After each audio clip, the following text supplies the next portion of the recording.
is the Lions Unchained podcast, where the shackles of your mind are broken. There comes a time when we either embrace the truth or remain in darkness forever. The Lions Unchained podcast offers you the light of God's truth. The rest is up to you. Join Carl Joseph now for a powerful, life-changing word.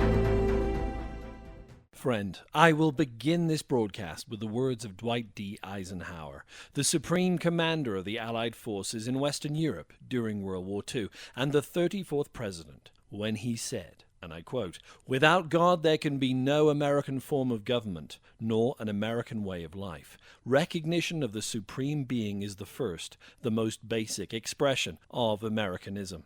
Thus the founding fathers of America saw it, and thus, with God's help, it will continue to be." Contrary to the words of ex-President Barack Hussein Obama, America has and always will be a Christian nation, or at least as long as we allow it to remain so. President Harry Truman once said, "This is a Christian nation." And it certainly is, friend, a nation founded on the Bible and a sincere love for Christ himself. America, sweet America, God has shed his grace on thee. You know how the song goes, right? These are some of the lyrics from Ray Charles. I dare not sing them all, in case I break glass or scare the cat. But his lyrics tell the story of a love that its people has for this nation, a nation that is truly great. But notice that God is mentioned as shedding his grace on America. But why? What makes America so great exactly, and why should God even consider shedding his grace upon her in the first place? Now, coming from the UK and growing up overseas, I used to admire the United States from afar, knowing deep down I knew there was something intrinsically different about this nation, despite exports like the $6 Million Man, the A-Team, the Dukes of Hazzard, etc., which I have to admit were just awesome, okay? And how come no one ever got shot in the A-Team? There's like 1,000 rounds fired each episode. No one ever got shot. There's no blood. Anyway, these are the mysteries I need to know. So I was aware that Americans were truly patriotic. They sang their anthem with pride and loved their flag. And yes, friend, I've got to admit, America has hands down the coolest looking flag of any nation, bar none. I like the Union Jack, don't get me wrong, but those stars and stripes sure look cool shimmering in the summer breeze. But again, what makes America so great in the first place? And indeed, it was in the 1830s that this very question was asked by a Frenchman.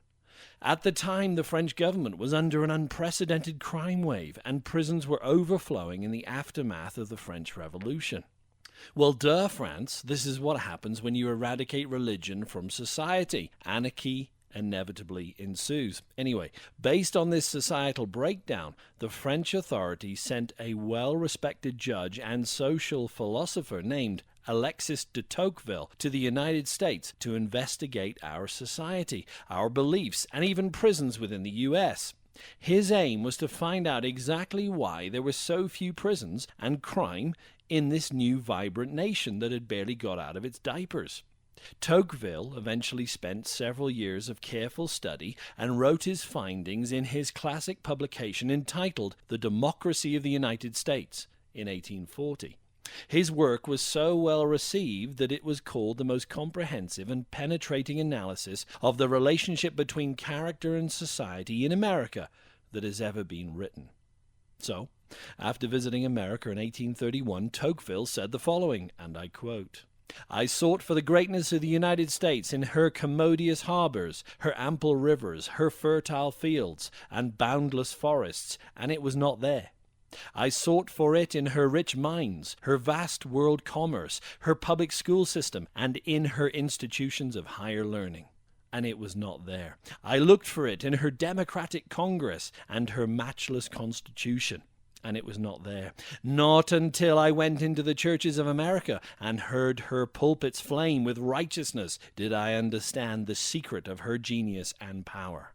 America is great because America is good, and if America ever ceases to be good, America will cease to be great."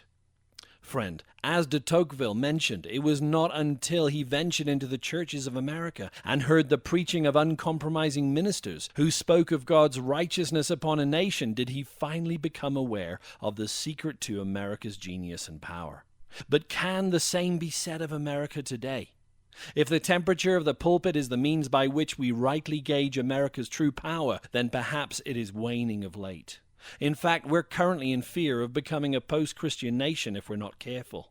And that, friend, depends entirely upon us and nobody else. Europe embraced the tenets of Calvinism long ago, and the fires in its pulpits were extinguished as a result. But it's the Arminianistic gospel of choosing to become born again that causes a response in the hearer and a strong desire to share that same burning passion with others. However, except for a faithful remnant, we are indeed in dire need of revival within these borders. So what has happened to America since the visit of this famous French judge centuries ago? Well, America has eliminated the Bible from its schools and taught its children there are no absolute rights or wrongs. And as a consequence, there's a rapid decay in the moral fabric of this nation. Truth for some has become relative, fleeting, subjective, and based on the emotions of the beholder rather than found within the pages of the Holy Writ. The Founding Fathers knew beyond a shadow of a doubt that the Holy Bible was the foundation of the Republic, and as the nation embraced or refused its teachings and ordinances, so its moral compass would point either toward God or away from Him. This nation's laws were founded upon the Torah, the first 5 books of the Bible, the book of Isaiah, and the New Testament primarily. Some Christians think we believers should have nothing to do with politics, but friend, if we don't, the thief will only move in to steal, kill, and destroy within this forum. God does not honor the passivity of an apathetic heart. The system that the early Founding Fathers created with its checks and balances allows for 3 branches of government. In other words, the executive, the legislative, and judicial to operate without one branch rising to superiority. Friend, what's amazing is that in the book of Isaiah, these 3 branches of government are outlined in chapter 33, verse 22, when it says, "For the Lord is our judge," that's the judicial. "For the Lord is our lawgiver," that's the legislative. "And the Lord is our king. He will save us." And of course, there's a president in place of a king here. This was the genius of the Founding Fathers to prevent the rise of a tyrannical ruler within their nation, having witnessed firsthand the indecency and fateful rule of King George at the time of America's inception. Regarding this ever-present threat of tyranny, Benjamin Franklin once said, "Rebellion to tyrants is obedience to God." So think about this for a minute. If the legislative branch of government makes laws that are bad, the executive can refuse them, right? And if the executive branch, represented by the president, doesn't do the right thing consistently, then the judicial branch will judge accordingly. And finally, if the judicial branch makes errors in judgment, then the legislature can make new laws.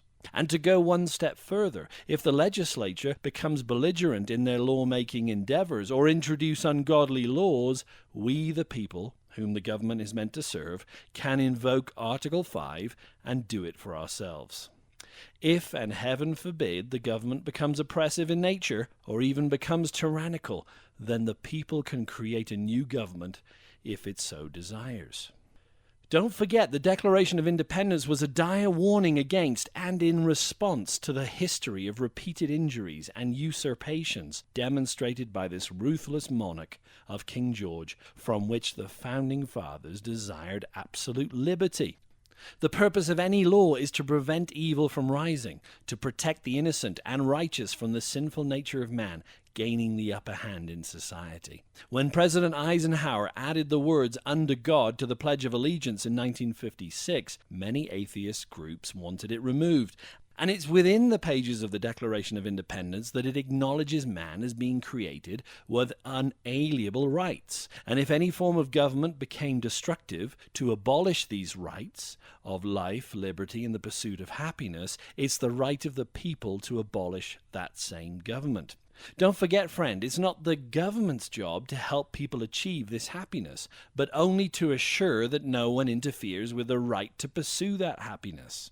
It's not the government's job to create a government workforce that overloads the taxation of its people in order to pay for that workforce, or meddle with every facet of a citizen's life. These unalienable rights are God-given, not government-given. They are innate and therefore cannot be taken away by any government. Or can they? It can be taken away if the people allow it. You see, governments only exist in order to maintain liberty. But if it fails to retain liberty or infringes upon it, then the government's very existence can be called into question.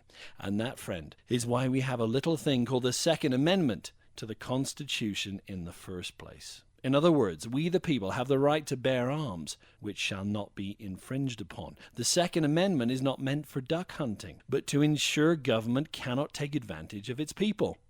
This amendment was based partially on the English Bill of Rights of 1689, which allowed every Englishman to bear arms in English common law.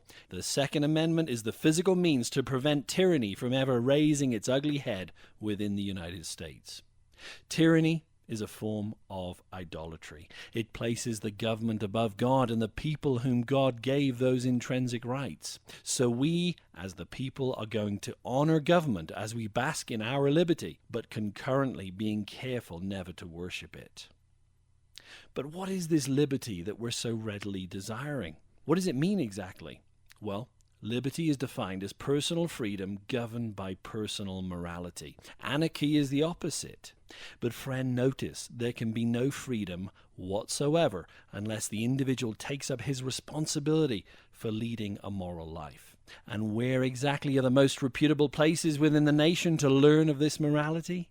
That would be the local church, the morality that God desires. And so we've come full circle, back to the Frenchman's observation.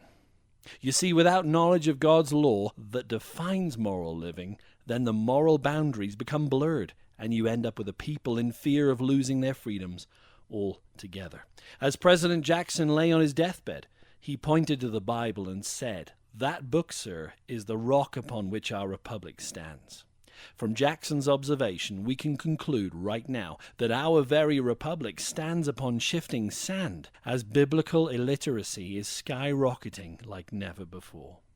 America is the light, friend. It has served as a shining light to a dark world, particularly since World War II, as Great Britain faded into obscurity, having abandoned its Christian roots. As Europe embraced secularism and the vestiges of the Enlightenment, America held tightly to its Bible. But friend, I fear it may be losing its grip. It's up to us to educate our children with the Ten Commandments, to show them right from wrong, to make them aware of a holy and loving God. If we do this, friend, in the sphere of influence that God has granted us, we the people will ensure that America stays great, and it will only remain so as long as we hold on to the beliefs upon which this nation was founded. In closing, what if I were to tell you that at least 13 of the original 56 signers of the Declaration of Independence were in fact Freemasons? Would that make you think a little bit about an alternative plan that the enemy had for this nation from the very beginning? Friend, I've opened up a can of worms right here, and I will save the rest of the story for another broadcast. Until tomorrow, good night, God bless, and remember to spread the good news. You've been listening to Carl Joseph and the Lions Unchained podcast. Carl is a minister who's witnessed God's supernatural power to save, heal, and deliver. Carl is a unique researcher who investigates current affairs, societal trends, technology, cults, and end-time events, all through a biblical lens. Every Monday, new podcasts are uploaded, so stay tuned for the next opportunity to roar into victory. Check out carljosephministries.com for exciting articles, teachings, and discussion points. See you next week. And don't forget to hit the subscribe button.